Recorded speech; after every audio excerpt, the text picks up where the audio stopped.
पाकिस्तान फायरबंदी मुआहदे की मुसलसल खिलाफ वर्जी कर रहा है। उसे हिंदुस्तानी फौज मुंहतोड़ जवाब भी दे रही है। जवाबी कार्रवाई में पाकिस्तान को नुकसान भी हो रहा है। गुज़िश्ता दिनों हिंदुस्तान की जवाबी कार्रवाई में हलाक हुए अपने 2 जवानों की लाशें ले जाने की कोशिशों में नाकाम होने के बाद पाकिस्तान सफेद झंडा बुलंद करने पर मजबूर हुआ।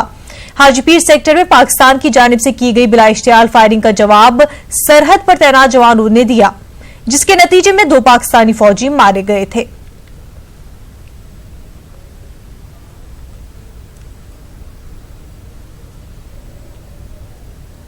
जम्मू कश्मीर में पाकिस्तान की फिर इश्तियाल अंगेजी देखने को मिली। पाकिस्तान अपनी नापाक हरकतों से बाज नहीं आ रहा है।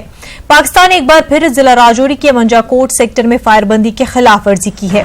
बालाकोट और मेंढर सेक्टरों में पाकिस्तान की जानिब से भारी शेलबारी जारी है। जिला पुंछ के दोनों इलाकों में पाकिस्तान की तरफ से फायरिंग का सिलसिला जारी है। हिंदुस्तानी अफवाज भी मुंहतोड़ जवाब दे रही है।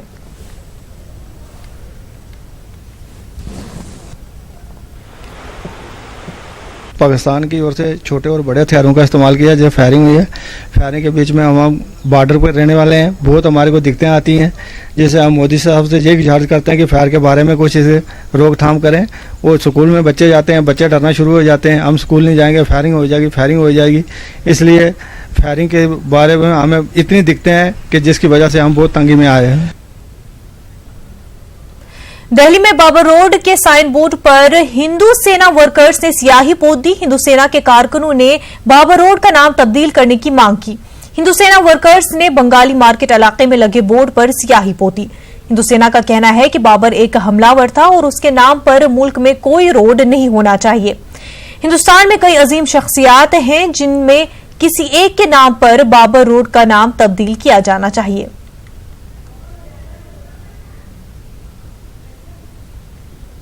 रोड के एक साइन बोर्ड में कालिक पोत दी। अभी हमारे साथ हैं हिंदू सेना के राष्ट्रीय अध्यक्ष विष्णु गुप्ता। विष्णु, ये जो कालिक पोता, इसका क्या अर्थ है? ऐसा है, जो हिंदू सेना के जो कार्यकर्ता हैं, जैसा कि आप बता रहे हो कि उन्होंने बाबर के नाम का जो सड़क है उस पर कालिक पोता। मैं कहता हूँ वो एकदम सही किया है और हमारे कार्यकर्ता और हमारी और हिंदू सेना की सभी देशवासियों की ये मांग है कि बाबर जैसे आताताई के नाम देश की राजधानी दिल्ली में रोड होना बहुत ही दुर्भाग्यपूर्ण है। हम सरकार से मांग करते हैं कि बाबर के नाम का साइन बोर्ड हटाया जाए, उसके नाम से रोड का नाम हटाया जाए। हमारे यहाँ बहुत सारे महापुरुष हैं। ये देश भगवान श्री राम का, भगवान श्री कृष्ण का, महर्षि वाल्मीकि और रविदास जी का देश है। हमारे यहाँ बहुत सारे महापुरुष रहे हैं, उनके नाम से सड़क का नामकरण किया जाए। नहीं, पहले औरंगजेब रोड था जिसको बाद में नाम चेंज किया गया, लेकिन कुछ ऐसे चीज होते हैं जिसका एक प्रोसेस होता है, जिस प्रोसेस के तहत ही उस सारे चीजें बदलाव होती है, उनका नामकरण होता है। फिर ये सिर्फ कालिक पोत देने से क्या आपको लगता है कि बातें मान ली जाएगी?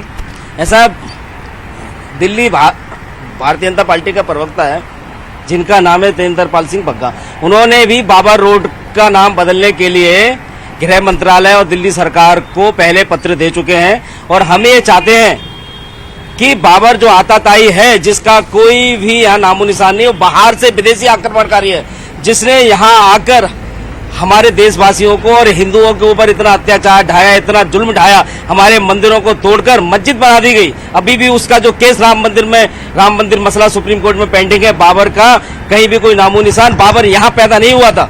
बाबर जहाँ पैदा हुआ था वहाँ बाबर के नाम का रोड बनाया जाए, बाबरी मस्जिद बनाई जाए। हम सरकार से मांग करते हैं कि ये देश भगवान श्री कृष्ण, भगवान श्री राम, महर्षि वाल्मीकि और रविदास जी का देश है। और भी बहुत सारे स्वतंत्रता सेनानी रहे हैं, उनके नाम से रोडों का नामकरण किया जाए। आपको जिस तरह से प्रधानमंत्री नरेंद्र मोदी हैं, आपको भरोसा है कि जिस तरह से आपने किया है उसके बाद नाम बदला जाएगा? ऐसा है, पहले जिस प्रकार से आपने प्रोसेस की बात कही, पत्र जा चुका है। पत्र जाने के बाद बहुत सारी सरकार में बहुत सारा तंत्र होता है, कहाँ गड़बड़ी है। जिस प्रकार से औरंगजेब का भी नाम चेंज हुआ, उसी प्रकार से जो गलत आताताई जो शासक यहाँ रहे हैं, उनके नाम से बने हुए जितने भी रोड हैं उनका नाम बदल देना चाहिए सरकार को। देर लगेगी कोई बात नहीं है, इंतजार कर रहे हैं, लेकिन सरकार को प्रोसेस इसका स्टार्ट करना चाहिए। तो ये थे विष्णु गुप्ता। कैमरामैन विपिन के साथ अनूप गुप्ता, न्यूज़ 18 नेटवर्क, दिल्ली। हिंदू सेना के 2 अरकान के जरिए बाबर रोड पर सियाही पोतने की तमाम तर तफसीलात हमारे नुमाइंदे राजीव तिवारी ने फराहम की। इस समय मैं बंगाली मार्केट में हूं और बंगाली मार्केट में जो बाबर रोड है उस बाबर रोड के साइन बोर्ड पे आज 2 युवक आए और उस पे कालिख पोत करके चले गए। यही वो साइन बोर्ड है। थोड़ी देर पहले जो बाबर रोड लिखा है इस पर 2 युवक आए और कालिख पोत करके चले गए। जब कुछ लोगों ने उन युवकों से पूछा कि भाई आप कौन हो, तो उन्होंने बताया कि हम हिंदू सेना से हैं और हम इसका विरोध करते हैं, और वहाँ यहाँ से कालिख पोत करके वो चले गए। अब जो है NDMC के जो लोग हैं, कर्मचारी हैं, वो यहाँ पे आए हैं और पूरी तरह से साइन बोर्ड को साफ किए हैं। थोड़ी देर पहले पूरी तरह से साइन बोर्ड जो ग्रीन और व्हाइट कलर का जो दिख रहा है, बाबर रोड जो लिखा हुआ है, ये सब काले रंग से रंग दिया गया था। अब पूरी तरह से साफ किया है इन लोगों ने। साफ देखिए आप कर भी रहे हैं लोग, हालांकि ये लोग कुछ अभी बोलने के लिए तैयार नहीं है, लेकिन अगर देखा जाए तो हिंदू सेना के तरफ से जो है इसके पहले भी जो अकबर रोड है उस पर भी कालिख पोता गया था। अकबर रोड के साइन बोर्ड पर कालिख पोता गया था। उस समय जो हिंदू सेना के अध्यक्ष हैं विष्णु गुप्ता, उन्होंने इसका विरोध जताया था। उनका कहना था कि इंडिया गेट सर्किल पे जितने भी सड़कें निकली हैं इंडिया गेट सर्किल से, और जितने भी सड़कें हैं सब जो है मुगल लोगों के नाम पे है, जो विदेशी आक्रमणकारी थे उनके नाम पे है, और इसका हम विरोध करते हैं। उनकी मांग थी कि जो देश में महापुरुष हुए, जो ऋषि मुनि हुए, उनके नाम पे जो है सड़कों का नाम होना चाहिए। उसी क्रम में जो है आज उन लोगों ने यहाँ पे विरोध जताया है कालिख पोत करके, और उनका कहना था कि ये पूरी तरह से गलत है, हम इसका विरोध करते हैं और आने वाले समय में इसी तरह से विरोध करते रहेंगे। इस देश में महापुरुषों की कमी नहीं रही है। महाराणा प्रताप की बात की जाए, पृथ्वीराज चौहान की बात की जाए, वाल्मीकि की बात की जाए, तमाम ऋषि मुनि का देश है, तो क्यों ना उनके नाम पे सड़कों का नामकरण किया जाता है। तो इस तरह का डिमांड उन लोगों का रहा है, और अब जो है अब NDMC की तरफ से कार्रवाई की गई है, पूरी तरह से अपने लोगों को भेज करके साफ कराया गया है, और अब जो है मामला यहाँ पे शांत बना हुआ है। कैमरा पर्सन दीपक बिष्ट के साथ राजीव तिवारी, न्यूज 18 दिल्ली। न्यूज 18 की खबर के बाद मध्य प्रदेश के वजीर PC शर्मा हरकत में आए। भोपाल कश्ती हादसे पर उन्होंने कहा कि अगर अफसरान मौजूद होते तो हादसा नहीं होता। उन्होंने इस सिलसिले में जिम्मेदार अफसरान को मुअत्तल करने के लिए भोपाल कमिश्नर को खत लिखा है। PC शर्मा ने चीफ सेक्रेटरी के इस बयान पर नाराजगी का भी इजहार किया, जिसमें उन्होंने कहा कि कोई भी बड़ा अफसर इसमें जिम्मेदार नहीं है। उन्होंने कहा कि वजीर आला कह चुके हैं कि जो भी जिम्मेदार होगा उसको बख्शा नहीं जाएगा।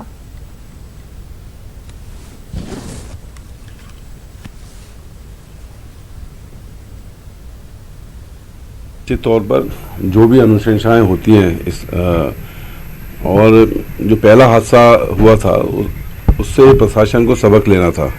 और निश्चित तौर पर जब हम लोग घूम सकते हैं 2-3 बजे रात तक, तो बड़े अफसर क्यों नहीं घूम सकते? और इसीलिए मुख्यमंत्री जी ने कहा है कि छोटा हो या बड़ा, जो भी इसके लिए जिम्मेदारों को बख्शा नहीं जाए। बड़ा हो या छोटा, जो मुख्यमंत्री जी ने कहा है किसी को नहीं बख्शा जाएगा। सर, लेकिन सवाल ये है कि जब चीफ सेक्रेटरी क्लीन चिट दे दें तो आप काहे की जांच और काहे की रिपोर्ट? चीफ सेक्रेटरी से बड़े मुख्यमंत्री होते हैं। हमारे साथ हमारे नुमाइंदे मेहताब आलम इस वक्त जुड़ चुके हैं। मेहताब, आपसे जानना चाहेंगे, पहले इंतजामिया की जानिब से ये बयान आता है कि कोई भी बड़ा अफसर जो है इसमें मुलविस नहीं है, पर अब PC शर्मा ने कहा है कि कोई भी अफसर हो अगर इसमें मुलविस है तो कार्रवाई होगी, और उन्होंने एक्सेप्ट भी कर लिया है कि अगर कोई अफसर वहां पर होता तो शायद लोगों की जान बच जाती। क्या कुछ कार्रवाई अभी तक देखने को मिल रही है कि हो रही है इस पूरे मामले में? मुझे बता दें पूरे मामले पर कल से जो हादसा पेश आया और 4 लोगों की इसमें मौत हुई है, तो अब तक जो है जो एक्शन लिया गया 4 लोगों को जो मुअत्तल तो किया गया है, लेकिन कहीं न कहीं इंतजामिया इसमें अगर हम करें कि ब्यूरोक्रेसी वर्सेस जो है पॉलिटिशियन जो है कैबिनेट मेंबरान, उनके अजय जंग शुरू हो गई है। चीफ सेक्रेटरी ने जाके ग्वालियर में जिस तरह का बयान दिया, उन्होंने कहा कि अफसरान उसमें क्या करें, ये जब जो मना किया जाता है जो करने पर लोग वही करते हैं, उसमें अफसर क्या करेगा? उनका बयान जो कहीं ना कहीं भी जो है उन लोगों पर जो अफसरान है, चाहे हम कलेक्टर की बात करें, DM की बात करें, म्युनिसिपल कॉर्पोरेशन के अफसरान की बात करें, वहां पर जो है उनको जो है बचाने की कोशिश नजर आ रही थी। तो मुझे न्यूज 18 की खबर के बाद PC शर्मा ने जो है अमल के इजहार किया, और उन्होंने कहा कि जो है और बल्कि कमीशन को लिखा भी उन्होंने न्यूज 18 की खबर के बाद इस पर सख्त कार्रवाई की जाए और इनको सस्पेंड करने के बाद इनकी जांच की जाए। और यही अच्छा बता रहा है कि न्यूज 18 की खबर के बाद अब भोपाल मेयर ने भी अभी थोड़ी देर पहले बयान दिया है कि जो लोग जिम्मेदार हैं उनके खिलाफ सख्त कार्रवाई की जाएगी।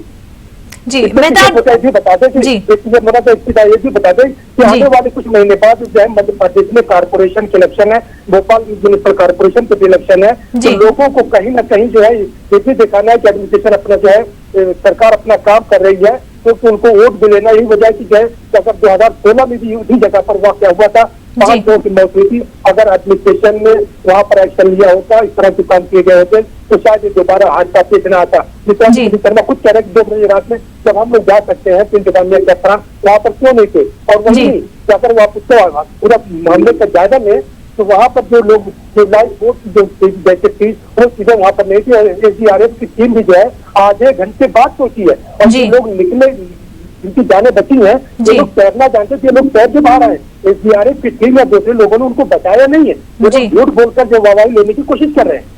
बिल्कुल बिल्कुल मेहताब, और जिस तरह से कहा गया है कि अगर वहां पर अफसरान को मौजूद होना चाहिए था, कार्रवाई होगी, लेकिन मुअत्तल करना क्या इतना काफी है, क्योंकि इससे पहले भी इस तरह के वाकयात हुए हैं, तो ऐसे में सिर्फ मुअत्तल कर देना क्या ये काफी होगा, या फिर आगे भी गिरफ्तारी भी हो सकती है, या कोई और कार्रवाई भी, सख्त कार्रवाई भी इसमें हो सकती है?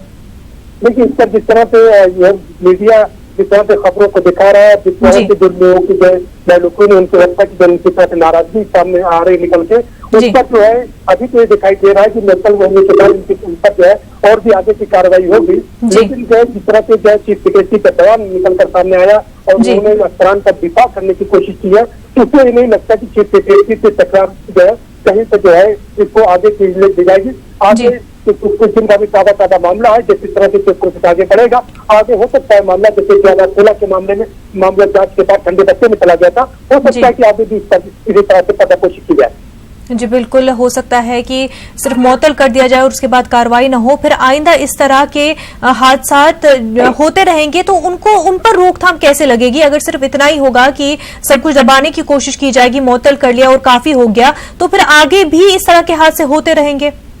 यकीन तौर पर जब तक गवर्नमेंट जो है कैपिटल पनिशमेंट लोगों को नहीं देती है, तब तक इस तरह के हादसे पर रोक नहीं लगती। आज जो है खबरों के बाद जब कल हादसा हुआ तो आज 4 बजे एक मीटिंग बुलाई गई है पुलिस कंट्रोल रूम में, जिसमें क्रेन वालों को बुलाया गया, कश्ती वालों को बुलाया गया, दूसरे लोगों को बुलाया गया।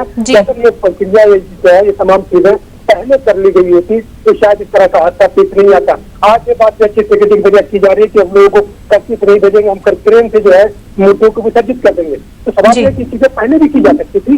हादसा पेश आने के बाद 11 घरों के चिराग बुझने के बाद आप इस तरह की चीजें क्यों सोच रहे हैं? 2016 में जो हादसा पेश आया था उससे भी सबक लिया जा सकता था, जो इंतजामिया ने नहीं लिया। बिल्कुल मेहताब, बेहद शुक्रिया आपका। आगे बढ़ते हैं। मुंबई से मुतसल थाने में दिन दहाड़े बीच सड़क पर एक कार को रोककर बंदूक की नोक पर नकदी लूटने का मामला पेश आया था। इस वारदात में शामिल सभी मुलजिमीन को पुलिस ने गिरफ्तार कर लिया है और उनके पास से नकदी भी बरामद की गई है। लूट की वारदात फिल्मी अंदाज में की गई थी।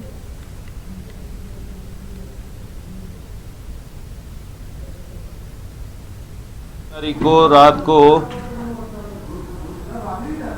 1:30 बजे के करीब थॉमस कुट्टी इनकी गाड़ी अड़ाकर लोगों ने उनके पास से गन दिखाकर उनसे उनके पैसे हथिया लिए थे और फरार हो गए थे। वो हम लोग 12 घंटे के अंदर ही उसका पूरा इन्वेस्टिगेशन करके सबको 6 आरोपियों को अटक किया हुआ है।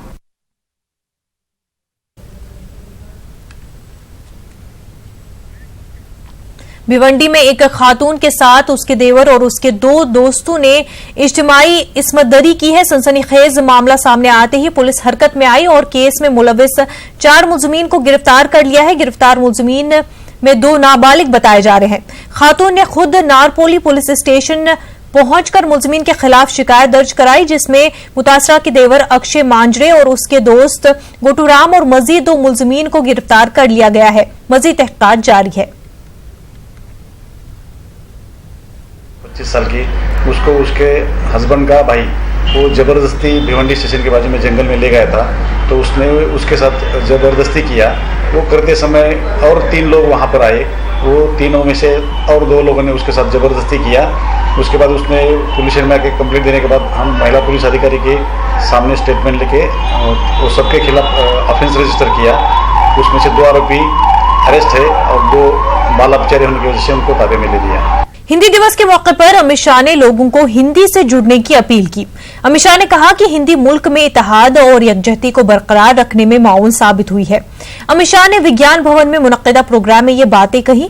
अमित शाह ने कहा कि वजीर दाखिला बनने के बाद मेरे पास फाइलें भी हिंदी में आ रही हैं।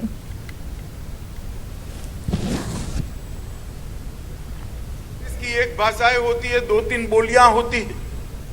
ये देश इतनी विविधताओं और इतनी सांस्कृतिक विविधताओं से बना हुआ देश है, जिसके अंदर अंतिम जनगणना की बात करें तो 122 भाषाएं और 19,500 से ज्यादा बोलियां हैं। 19,500 से ज्यादा, क्योंकि भाषा ही है जो व्यक्ति को अपने देश के मूल के साथ जोड़ती है, अपने विचार प्रवाह, देश के विचार प्रवाह के साथ जोड़ती है, अपनी संस्कृति के साथ जोड़ती है।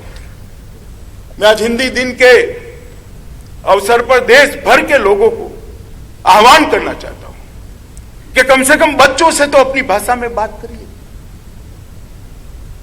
अपने सहकर्मियों से तो अपनी भाषा में बात करिए। अगर हम ही हमारी भाषा का आग्रह छोड़ देंगे तो किस प्रकार से हमारी भाषाओं को लंबे समय तक ले जाए। भाषाएं तभी जीवित रहती है जब भाषा जिसकी है वो उसका महत्व को जानते हैं।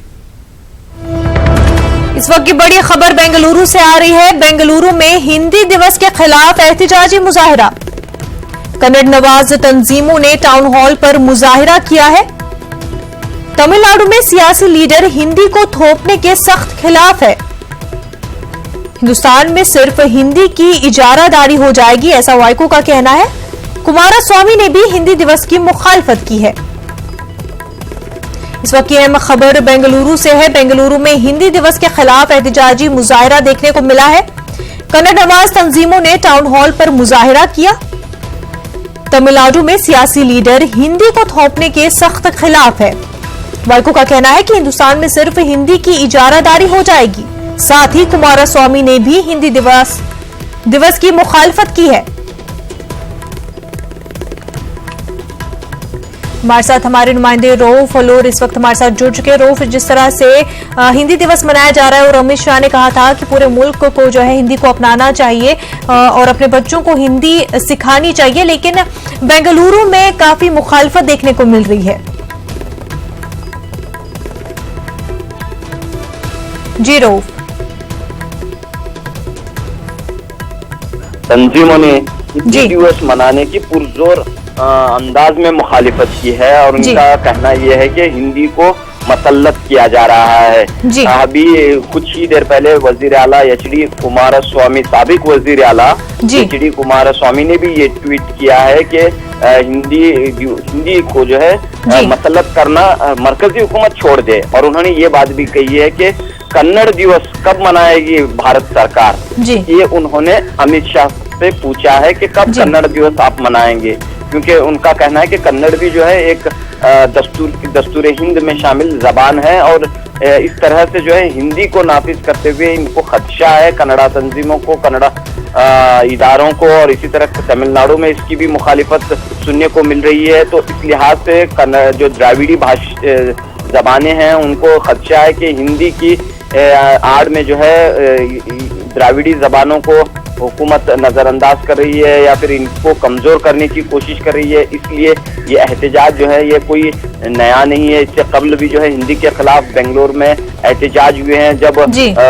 जब यहाँ पर मेट्रो ट्रेन में, रेलवे स्टेशनों में जब हिंदी का इस्तेमाल किया जाना शुरू किया गया तो फौरन जो है जबरदस्त एहतजाज हुआ। साबिक वजीर आला सिद्धरामैया ने भी इसकी मुखालिफत की और इस मुखालिफत को देखते हुए, कन्नड़ा तंजीमों की मुखालिफत को देखते हुए हुकूमत ने जो है अपना कदम यानी कि जो मरकजी हुकूमत के तहत जो चलने वाले मेट्रो इदारे में हिंदी के तमाम बोर्ड वापस लिए, हटा दिए। तो इस लिहाज से एक बार फिर जबकि अमित शाह ने जो बयान दिया कि हिंदी जो है मुल्क को मुत्तहिद करने वाली जबान है, तो इसकी मुखालिफत में यहाँ पर कन्नड़ा तंजीमें एहतजाज कर रही हैं और ये कह रही हैं कि हिंदी को मसल्लत न किया जाए, कन्नड़ा जबान को तरजीह दी जाए। और बैंकिंग शोबे में इनका ये जो डिमांड है, बैंकिंग शोबे में कन्नड़ जबान के तलबा को जो है नुमाइंदगी दी जाए। और जो मरकजी इदारे हैं, मरकजी चाहे वो रेलवे हो, बैंकिंग का शोबा हो, महकमे टैक्स हो, तमाम जगहों पर जो है कन्नड़ जबान के तलबा को तरजीह दी जाए रियासत कर्नाटक में। तो इस लिहाज से ये आज जो मुतालिबा हुआ है और इसकी जो है हिंदी दिवस की शिद्दत के साथ यहाँ पर मुखालिफत देखने को मिल रही है। बिल्कुल रऊफ, और ये मुद्दा जो है पहले भी उठा है हिंदी को लेकर के, पार्लियामेंट में भी बहस हुई है इस सब को लेकर के, और यही माना जाता है कि जो हिंदी बेल्ट है, जो नॉर्थ बेल्ट की कुछ स्टेट्स है, वहां पर हिंदी प्रोमिनेंट है, लेकिन साउथ में अगर देखा जाए वहां पे हिंदी नहीं बोली जाती इस तरह से, और वैसे ही नॉर्थ ईस्ट की कई सारे ऐसे जगह है जहां पर हिंदी इस तरह से नहीं बोली जाती है। तो इस तरह से हिंदी को एक नेशन वाइड वन लैंग्वेज बना देना, ये किस हद तक सही है? मुखालफत तो होगी हर जानिब। जी देखिए, ये पुरानी बहस है और तवील दरस से कई सालों से ये बहस का सिलसिला जारी है। और इस सिलसिले में जब भी हिंदी के लिए यहाँ पर कोई कदम उठाया जाता है तो कन्नड़ा तंजीमें, यहाँ तक के रियासत के जो हुकूमत हैं, रियासती हुकूमतें हैं, वो भी इसकी मुखालिफत करती हुई आई हैं। और यहाँ पर हम देखते हैं कि इस पूरे मामले पर कई बार सियासत भी हुई है। अब हाल ही में एक जैन समाज का प्रोग्राम बेंगलुरु में हुआ। उस वक्त जैन समाज के लोगों ने हिंदी में अपने बोर्ड और बैनर लगाए थे, तो फौरन जो है कन्नड़ा तंजीमों ने इसकी मुखालिफत की और वहाँ पर एहतिजाज करते हुए वो बैनर को हटाने की मांग की। तो इस लिहाज से यहाँ पर जो है हिंदी के मुखालिफत इसलिए की जाती है कि यहाँ के तंजीमों को खदशा है, डर है कि हिंदी की आड़ में कहीं इलाकाई जबान के हुकूक न छीने जाएं, कहीं उन द्राविड़ी जबानों के हुकूक हक तलफी न हो। इस लिहाज से कन्नड़ा तंजीमें मसलसल एहतजाज करती हुई आ रही हैं और आज भी जो है ये एहतजाज देखने को मिला है। बिल्कुल रऊफ, और जिस तरह से अमित शाह ने अपने बयान में ये भी कहा कि अब उनके पास दफ्तर में जो फाइलें आती है वो हिंदी में आती है, तो क्या एक तरह से एक इशारा कि अब दफ्तरों में भी जो है हिंदी जबान का ही इस्तेमाल होना चाहिए? जी देखिए, जहाँ तक कर्नाटक की हद तक कर्नाटक का सवाल है, यहाँ पर कहीं भी जो है सरकारी सतह पर हिंदी का इस्तेमाल नहीं किया जाता। अलबत्ता यहाँ पर हम देखते हैं कि तमाम जो कामकाज या तो अंग्रेजी में होते हैं या फिर कन्नड़ा में, और हालिया दिनों में कन्नड़ को रियासती हुकूमत ने हर मुमकिन तरीके से तरजीह दी है और इसको फरोग देने के लिए हर मुमकिन कोशिश की गई है। यहाँ तक कि इंग्लिश जबान से भी गुरेज करने के लिए अहकामात जारी किए गए हैं और कन्नड़ा जो अथॉरिटी है यहाँ पे, जो कन्नड़ जबान को नाफिज करने का जो हुकूमत का इदारा है, वो इस पूरे मामला पर सख्ती से नजर रखे हुए रहता है। तो अब जो है यहाँ पर आज जो एहतजाज हुआ उसमें कर्नाटक के बीजेपी के एमपीज को भी तनकीद का निशाना बनाया। उनसे ये डिमांड किया गया कि आप जो है क्योंकि यहाँ पर रियासत कर्नाटक में इस वक्त 25 बीजेपी के एमपीज हैं, तो इन बीजेपी के अरकान पार्लियामान से भी ये मुतालिबा किया गया है कि आप रियासत की जबान की हिफाजत करें, आप हिंदी के जो अहकामात हैं उसकी बहकावे में न आए और रियासती जबान कन्नड़ा के हुकूक के लिए लड़ें। ये डिमांड जो है मरकजी हुकूमत पर दबाव डालें, ये मांग भी जो है आज कन्नड़ा तंजीमों ने बीजेपी के एमपी से की है। जी बिल्कुल रऊफ, बेहद शुक्रिया तमाम तफसीलात के लिए। आगे बढ़ते हैं। गुजरात में भारी बारिश की वजह से नदियां खतरे के निशान से ऊपर बह रही हैं। वहीं सरदार सरोवर नर्मदा डैम के सतह आब में भी तारीखी इजाफा हुआ है।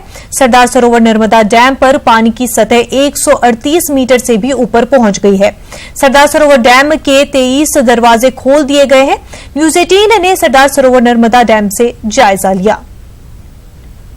दीवादोरी समान सरदार सरोवर डैम अपनी ऐतिहासिक जड़ सपाटी के ऊपर पहुंच गया है। अभी देखिए हम लोग जो सरदार सरोवर डैम के जो व्यू पॉइंट है वहां से आपको सीधे दृश्य आपको हम लोग दिखा रहे हैं। एक नयन रम्य नजारा यहाँ पे दिख रहा है। सरदार सरोवर डैम के जो 23 जो दरवाजे हैं वो खोल दिए गए हैं। 4 मीटर दरवाजे को खोल दिया गया है और सरदार सरोवर डैम में अभी देखिए 7,48,000 क्यूसेक पानी की आवक है, जबकि जो यहाँ से पानी छोड़ा जा रहा है 7,17,000 क्यूसेक।